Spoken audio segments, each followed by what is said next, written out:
Hey, welcome to Horse Hour. I'm Amy Frost, and today is the National Equine Forum. It's when the top industry experts get together and discuss the issues that are on our mind. Along with government, we talk about the future of the equestrian industry.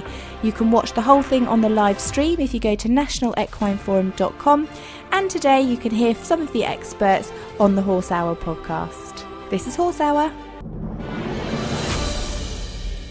Welcome to the Horse Hour podcast. Today we're at the National Equine Forum in London. I get very excited every year with the forum because we have a room filled with the most experienced, skilled, knowledgeable people in our industry. And today we've got a whole range of guest speakers, and one of them is Dr. Andrew Hemmings. He's joining me right now. He's the head of school for equine management and science at the Royal Agricultural University. And we're going into the brain today, Andrew. How are you? Very well, thank you. It's really great to be here, and thanks for the invite. But it's a real pleasure to be presenting at the National Equine Forum for the first time. So I'm really looking forward to my presentation. Well, no pressure, Andrew, because you're talking about the stereotypical behaviour of horses, and we all have an opinion as to why horses do particular things, and I'm fascinated to hear from you what comes into your realm of equine stereotypical behaviour.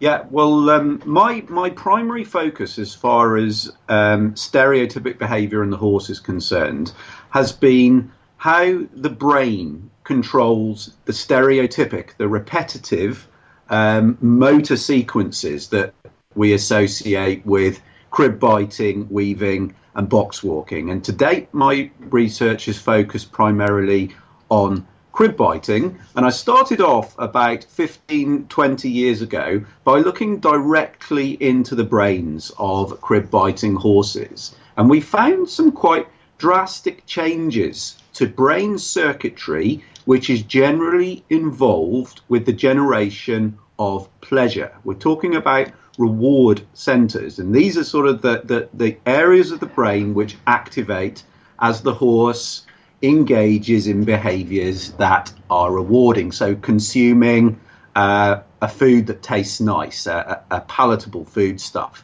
And there are areas of the brain which generate reward which change quite drastically in the crib biting horse. They become hypersensitive and easy to activate. And this has led us to conclude that it could well be the action of crib biting itself, which is bringing about activity in the brain's pleasure pathways. Wow. What does this mean then for the horse that crib bites? Well, if you think about how humans use palatable foodstuffs, use rewarding commodities such as alcohol and nicotine. Chocolate.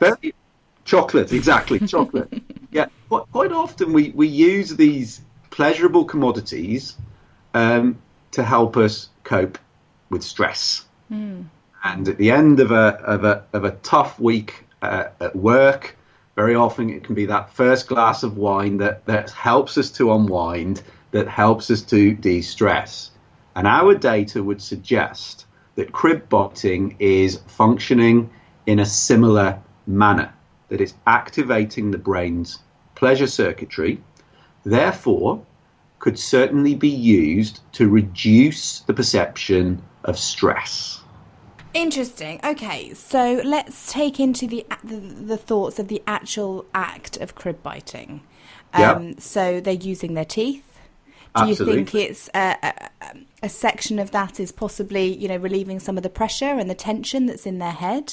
I don't think it's a physical pressure reduction per se, but I feel that our results suggest that the crib biting activity has probably caused activation of the brain's pleasure centers. And as I say, in the same manner as we use pleasurable commodities, the crib biting could be used to reduce stress.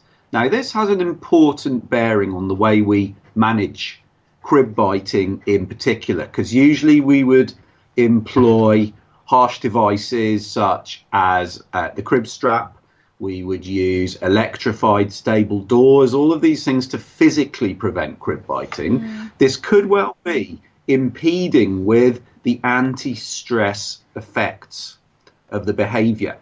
And in the same way as we get stressed if we're deprived rewarding commodities like chocolate and alcohol, by physically preventing crib biting, we could well be subjecting that horse to further levels of stress. And stress, as we know, is a primary cause of poor performance across many species, including humans and especially horses. So in that respect, I do feel that some of the data that I'll be presenting today at the National Equine Forum could well inform slightly more welfare-based approaches to managing stereotypic behaviours in horses. And my opinion from what my research is showing is that we should, in fact, be abandoning physical prevention strategies such as the crib strap or the electrified stable door, because we could well be interfering with that animal's coping mechanism. Well, thank you for doing that, because anything that stops us hurting animals even more and hurting the horses even more, I'm just so grateful for. I mean, precisely. I really don't like these contraptions that we use. And my horse doesn't crib bite, but he does chew on his rope, on his lead rope when we're tied up. And I know that, I mean, luckily it doesn't hurt him in any way.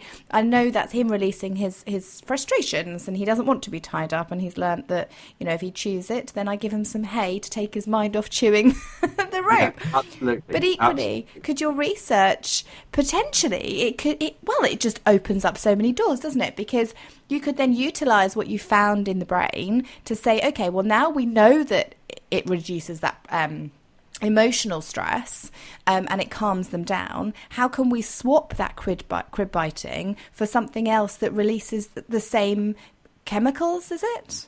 Yeah, absolutely. We're talking about pleasure chemicals. That's a good way of describing. More specifically, we'd be talking about brain hormones, also known as neurotransmitters, which are basically signaling molecules for transmitting messages between nerve cells in the brain. And there are two primary ones that I've focused on. One is called dopamine, and the others are called opioids. And those are very similar to the types of chemicals we might use to deaden pain. So the opioids are very similar to morphine, for example. And we all know that morphine can have a calming, pain-reducing effect. And the data we published in November 2018 would suggest that crib biting is functioning at a similar level, at the level of these opioid neurotransmitters in the horse brain. Wow. But for me, the stress reduction thing is certainly featuring in my talk. But the other thing that I was really keen to get across in my talk to the National Equine Forum was some of the work I've been doing on learning differences between crib biters, weavers, and non-stereotypic performing, let's call them normal horses or control horses. And we've been performing cognitive tests or learning experiments, which test things like very simple forms of learning called habit formation. Now, if you imagine every time you walk into a room and flick a switch, the light always comes on. And we've done that thousands of times throughout our living lives. So think about what happens when the light bulb blows or the power supply is interrupted. We'll walk into that room and automatically flick the switch without even thinking about it. And this suggests that that behavior has become automatic. It's become habitual. And we found, on one hand, horses form habits, or rather crib biting horses form habits at a much faster rate than normal horses, but also weavers. But what is really interesting, crib biters and weavers will learn simple tasks remarkably quickly. compared to normal, non-stereotyping animals. These horses seem to learn simple tasks, at least, very rapidly. And with an eye towards training and management, it's really crucial to remember that crib biters in particular will learn quickly, but they become habitual at a faster rate. So unlearning will be exceptionally difficult. So we need to be really careful about how we train crib biters. Now, they will learn fast, but getting them to unlearn might be difficult. So we have to adapt our training regimes with that in mind. Now, on the other hand, the weaving horse will learn quickly, but tends to not become habitual in its responses. So unlearning and further shaping of the behaviour is likely to be much easier in the weaver compared to the crib biter. Goodness, this is going to help us so much when it comes to teaching our horses. And interestingly, just to think that cognitive behaviour, we can use some of the skills that we've got in humans for the horses. We can actually cross them. Exactly. And in fact, quite a few of the cognitive tests that we apply to the horse have been taken either from the human neurosciences or the rodent neurosciences. So we're kind of learning a lot from the other species. And what that means is we don't have to do so many direct measurements of the horse brain anymore. We can use cognitive tests and subtle behavioural indicators rather than having to take brains from dead horses, which is expensive. And at the end of the day, we want to do something that will improve the lives of living animals. Yeah. And I feel that's where this research comes into its own, because on one hand, we can advise stress-free systems for these horses, but then again, the recent work on cognitive testing tells us a little bit about how we might train and manage horses with stereotypy. And potentially feed them as well. The issue I think we've got is if it's releasing opioids, it's not like we can start giving them opioids because most of them are banned substances, aren't they? So we're quite stuck in that way. Exactly. No, for sure. And what we've got to think about is one of the primary sort of release or feeds which lead to the release of opioids are our highly palatable concentrate feeds, our coarse mixes, etc. And we found that the best way to increase crib biting frequency is to feed a horse a small portion of a highly palatable food. Okay, and that will up the cribbing rate because we're causing the release of opioids in the brain, which is actually increasing the horse's motivation to release more opioids, usually via the crib biting behaviour. So we have this relationship between feeding and crib biting. Wow. And the more we feed palatable feeds, the more we see crib biting. And if we want to reduce crib biting, rather than to employ a harsh device such as a crib strap, the best thing we can really do is to feed that animal as it was evolved. And just to refresh all of our memories, we have a trickle feeding herbivore that might be feeding, up to 14 hours a day on quite low palatability, low quality forage. And in my eyes, the best way to reduce crib biting, and in fact reduce all of the stereotypies, is to try and feed a horse more forage, less concentrate feed. Now, interestingly, I'm fascinated with because I believe in that so much, Andrew. I love horses being out. I don't like horses that are in all the time. I feel that all my horses have got better as they have been out 24 hours a day. Some don't do well, with different breeds, but generally I really like them going back to their natural roots as much as possible. Sure. Now, lately I've been bringing the horses in a little bit more. For things like brushing and bathing and just because it's nicer for me rather than stood out in a field as if they're in a barn. And I'm noticing the horses' stress levels increase. So when my horses' stress levels increase, only a small amount, they like to eat. They like to eat hay. It releases whatever chemicals they are and they relax. Absolutely. And they're much happier. I can imagine if I'm not providing that feed, if I'm not providing some sort of forage for them to eat to be able to release those, then they're going to then move on to the next step, which potentially could be crib biting. So is part of this that we should be making more forage available, making more food available to prevent that? I mean, how do we stop it? I mean, Amy, you're exactly right. The best way to prevent stereotypic behaviour is to prevent its initial development, because once a horse has started crib biting, once the behaviour is manifested, actually getting rid of it is going to be exceptionally difficult. And the very best way to reduce the chances of that animal ever developing stereotypy is to try and mimic its natural grazing behaviour as much as possible. So provision of ad lib forage, whether that be hay or haylage. Ideally, these horses would be turned out for as much as possible. But the key thing is to reduce boredom, reduce frustration in particular.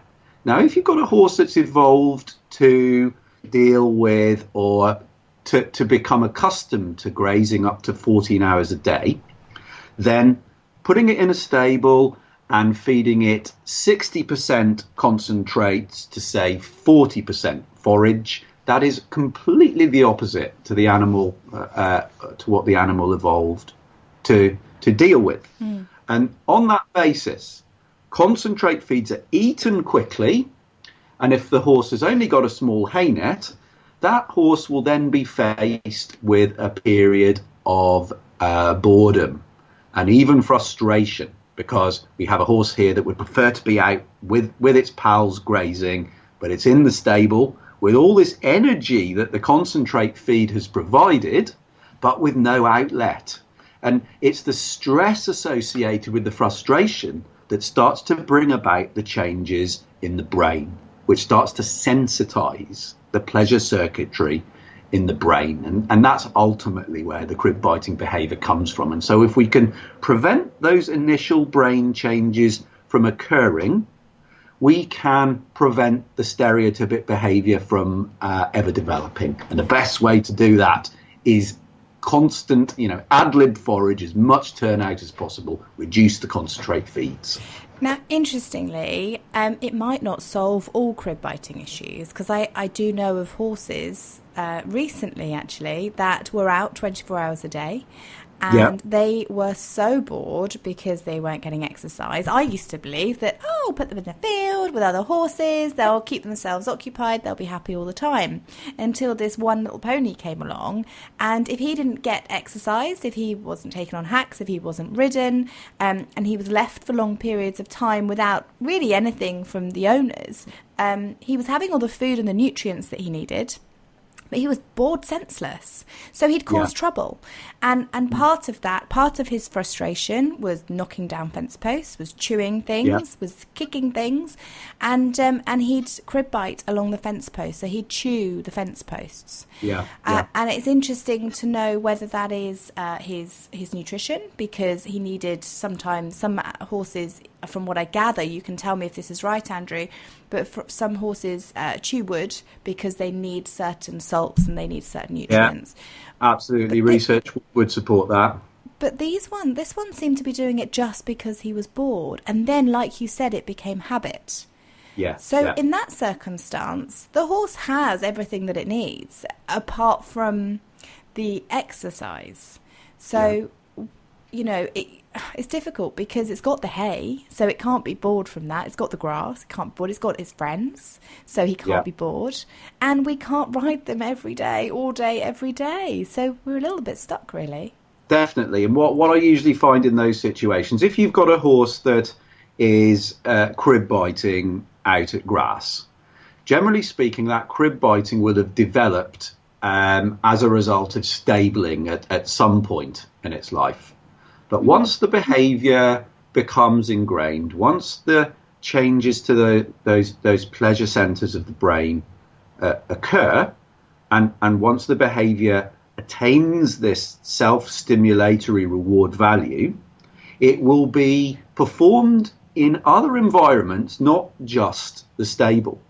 So you've almost certainly got a horse that's developed a chewing or crib biting behaviour in the stable and is now performing it out in the field, potentially because of the reward value, potentially because of the boredom. And you're absolutely right. Some horses do need a little bit more stimulation, a little bit more challenge in their life, a bit more exercise, whereas others are quite happy to loaf around in a chilled out existence at grass. I mean, these are individuals. But what I usually find is that the crib biters are the ones which need a bit more of a challenge in life. And in fact, if you talk to some of the top event riders, and Andrew Nicholson is a main one here, you know, he often says that crib biters will do his job very well because they're these busy thinkers. They're the sorts of horses, now if he drops a rein between a combination, they're the kind of animals that will think quickly and get him out of trouble. And I think that's really true of quite a few top elite performance athletes, and we see it in humans, where sometimes the geniuses of this world, the top performing equine athletes, also have a behavioral quirk, a behavioral eccentricity. You know, they need a little bit more to keep them on the straight and narrow and to keep them interested. And for me, crib biters fit that mold because very often they're excellent at their job, but they do have some other behavioural eccentricities which go with that elite performance status. I'd love to fit into that category. However, I don't feel that, you know, I feel that I've got the eccentricities without possibly the exceptional intelligence that goes with it. Yeah, join the club. Yeah. Join the club. Well, but you do find that very often, don't you, with the geniuses and the people who are brilliant in their scientific field will sometimes have some eccentric dimensions to their personality. And I really truly feel that horses are probably the same. Well, Andrew, you're a doctor that's come up with incredible research, so that puts you as a genius in my book. So I'd love to know what your quirks are. Yeah, well, there's plenty of those. Usually pleasure-seeking, usually alcohol, chocolate. Those are two big ones for me. I'm sure I'll take up crib biting one of these days if I'm deprived of either of those. Now we've had a chat about this whole podcast, and we haven't actually explained in detail what crib biting is. I think that might help really, in case people need to see if their horses are crib biting. Absolutely. So crib biting is whereby a horse takes a solid object, usually a fence post, as you say, or a stable door. So they'll take that object in the incisor teeth, in the front teeth. They'll flex the strap muscles of the neck and will usually produce a clearly audible grunting sound. And it's that grunting sound we sometimes refer to as wind sucking. There are some animals who will perform the wind sucking without the grasping, but usually the two behaviours go hand in hand. We see the grasping, the flexing of the neck, followed by this clear grunting sound. And for those of us who have horses who have crib biters, will know how characteristic that sound is. And it's very often performed in a higher frequency, either before or after meal times. And so this is a behaviour that is generally associated with feeding. Interesting. And so the chewing could be related. It might not be, but there is a could be related to it. But it's without the wind sucking. Yep. Sometimes we do see that. Absolutely. A little bit. You know, sometimes that's sort of confused with wood chewing, but it is much more common to see both the grasping and the grunting. And then what about weaving? How can you describe weaving? Well, weaving is what we describe as a locomotor stereotypy. So crib biting is an oral stereotypy, which involves the muscles and anatomical structures associated with chewing. On the other hand, weaving is a locomotor stereotypy, which involves the muscles and the structures of movement. And so we see a right to left shifting of the head. And as the animal moves its head to the left, it actually shifts its weight onto the right leg. And as the head comes right, the horse shifts its weight onto the left leg. So you have this side-to-side lateral movement of the head. God, it'd make you dizzy. It would make you dizzy, wouldn't it? It certainly does. It certainly does. And again, a little bit like crib biting, it's performed at higher frequencies around feeding. And weaving is more of what we call an anticipatory behaviour. So it's performed in anticipation of exercise, of feeding, of companionship. All of these things will increase weaving frequency. Okay, so then let's say our horses have these behaviours.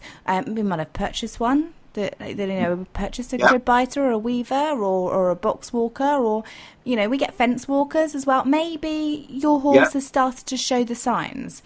If it's cognitive behaviour, then fingers crossed, I'd like to think that I've got two questions for you here, Andrew.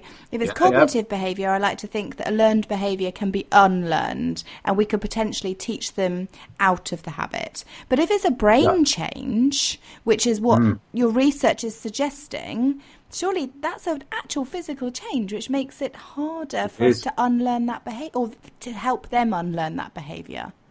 Exactly. So it's the brain change that happens first as a result of stress.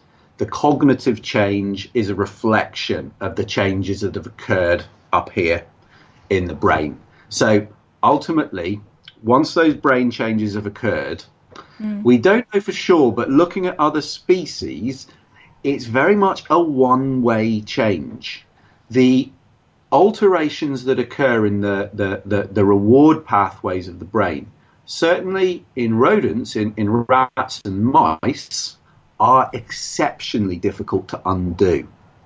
And the fact that crib biting is so difficult to prevent in its entirety, so even with a tightly fitting crib strap, most horses will manage to crib. This suggests to me that the brain changes in the crib biter are probably a one-way deal. Once they've happened, undoing them is going to be exceptionally difficult. So if you do see a horse, you bought a youngster, and you see it beginning to grasp a stable door, that's evidence that those brain changes could well be on the way. The best thing you can do, keep the forage, reduce the concentrates, plenty of company, plenty of turnout. This is going to be a horse that responds to stress with these brain changes. And the more you can reduce stress in that animal's lifestyle, the more you can treat it like a horse, then there's a much lower chance of it developing crib biting or any of the other stereotypies.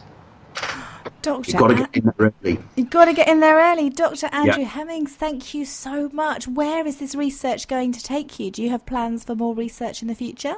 Yeah, what I'd like to do. So on one hand, we're talking about a stress-based behaviour, but it's likely that these animals are predisposed to crib biting, weaving and box walking due to their genetic makeup.